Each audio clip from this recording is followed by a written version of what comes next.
Vous avez été très nombreux à me poser plein de questions sur la Ghost Production, notamment sur YouTube, par email ou également sur Instagram. D'ailleurs, tu peux me follow. Et dans cette vidéo, on va notamment parler de mon parcours de Ghost Producteur. On va interviewer un gros Ghost Producteur. Can maybe go to the 7 figures for. Et je vais vous expliquer pas à pas comment devenir un Ghost Producteur également.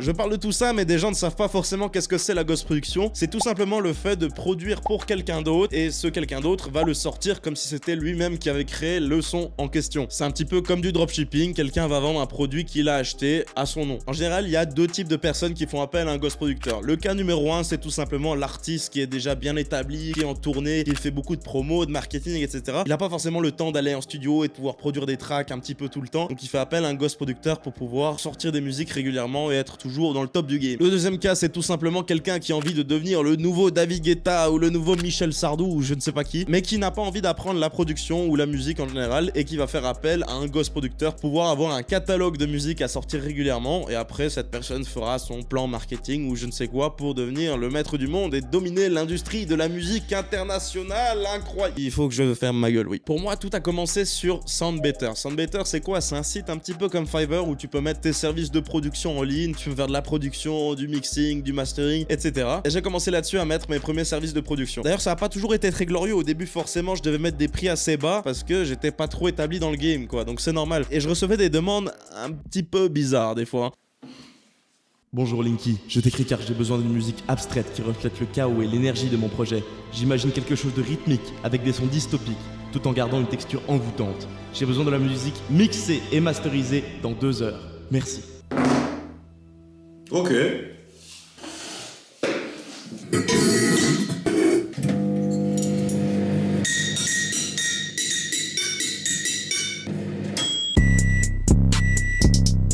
Après avoir eu quelques clients sur Soundbetter, ces personnes-là m'ont recommandé à des amis à eux, et au fur et à mesure, avec le bouche à oreille, j'ai commencé à recevoir de plus en plus régulièrement des emails, des messages sur Instagram, ou même en vrai, dans la vraie vie, des demandes pour faire de la ghost prod. J'ai reçu beaucoup de questions en tout genre, combien on gagne, comment ça commence, et pour ça, après plusieurs jours de négociations, j'ai pu poser mes questions à un gros ghost producteur américain qui a pu répondre à toutes mes questions, et on a pu faire une interview ensemble.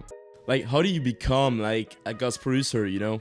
Well, it all started from my passion of music. I got approached by a manager who used to work with big shot artists. He reached out and he said, okay, I really need a killer track. At that time, I didn't really care about fame and such, so I decided to take the gig, and besides, I really needed some money. That's how I started, pretty much. Do you got like any memories or something about like a song you made that had like a big impact on someone's career or something, you know? Oh, I mean, definitely, yeah. There was this one time where I worked on a track for an upcoming artist, and man, this song just blew up. I mean, that was crazy. And yeah, it was really rewarding to see my work getting this much traction. Oh. So yeah, definitely, and it happened many times. That's crazy, bro. That's really crazy. Like, how about we talk about money? Like, people want to know, like, how much can you make? How much do you get? Yeah, I mean, talking about cash, it really depends. I mean, you can get, a couple thousands to 10,000s. It really depends on the artist, project scales, or production complexity. So yeah, I mean, you can kind of take it like a musical stock market, if you will. Okay, that's dope, bro. Like, and what about royalties, like how ghost producer usually like cash in, When it comes to royalties, it's not as straightforward as usually you get a flat fee up front, and there's some negotiation coming up, and it's possible to get some negotiation. So yeah, that's how it works pretty much. Like we've covered the fees and the royalties, but people really want to know, like, how much can you make in a year or something, Yeah, I mean, for the earnings, like I said previously, it really depends on the frequency of gigs you get, also on the project scales. You can make up to 6 figures pretty easily if you get gigs on the regular basis, and obviously you can maybe go to the 7 figures for some people. Advice or something for people who want to start like doing ghost production or something?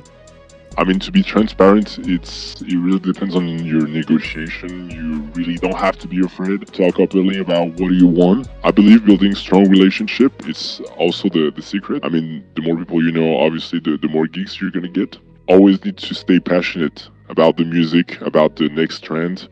Really understand the market, the music of market, and yeah, try to the kids nowadays really like.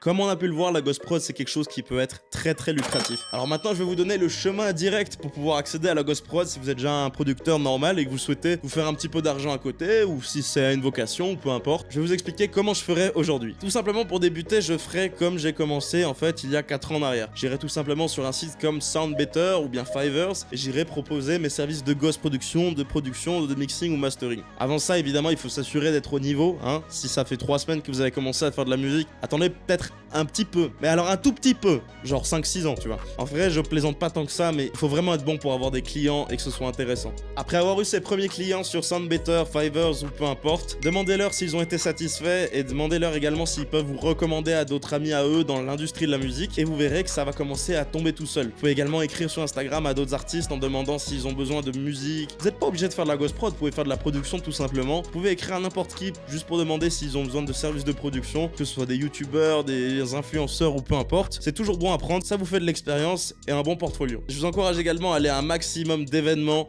où vous pourrez rencontrer des artistes, des producteurs, des DJ, des managers, des agents, etc. Allez à un maximum d'événements, n'hésitez pas à voyager. Si c'est votre passion dans la musique, j'espère que vous voyagez pour aller faire du réseautage un petit peu à droite à gauche. Je pense avoir répondu à toutes vos questions. Si vous en avez d'autres, vous pouvez m'écrire en commentaire, vous pouvez m'envoyer un email ou un message sur Instagram. C'était Linky et à la prochaine.